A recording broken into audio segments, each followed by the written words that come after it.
मुलाला मारहाणीच्या धक्क्याने वडिलांचा मृत्यू. एडेनिपाणी येथे भावकीतील वादातून घटना, दोघांवर गुन्हा दाखल. भावकीतील वादातून डोळ्यादेखत मुलाला झालेल्या मारहाणीचा धक्का सहन न झाल्याने वृद्धाचा मृत्यू झाला आहे.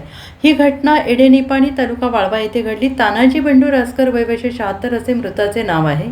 आणि ही घटना शुक्रवारी 6 जून रोजी सायंकाळी 7 वाजण्याच्या सुमारास एडेनिपाणी गावातील बिरोबा मंदिरासमोरील चौकात घडली.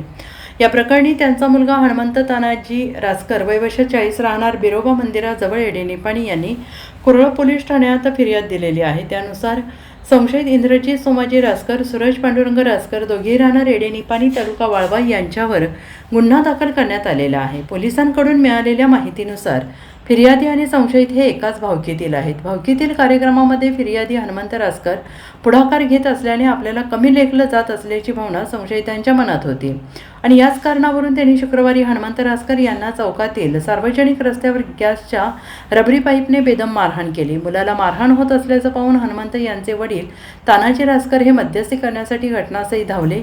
मात्र त्यावेळी संशयित सूरज रासकर यांनी मोठ्याने ओरडून त्यांना बाजूला होण्यास सांगितलं. डोळ्यांदेखत मुलाला होणारी मारहाण आणि तेथील परिस्थितीचा तीव्र मानसिक धक्का बसल्याने तानाजी रासकर हे चक्कर येऊन जमिनीवर बेशुद्ध पडले आणि त्यांना तातडीनं उपचारासाठी रुग्णालयात दाखल करण्यात आले.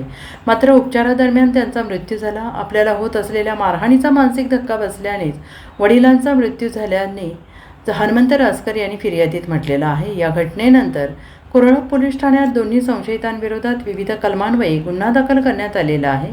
या प्रकरणाचा पुढील तपास पोलीस उपनिरीक्षक SV माने हे करत आहेत.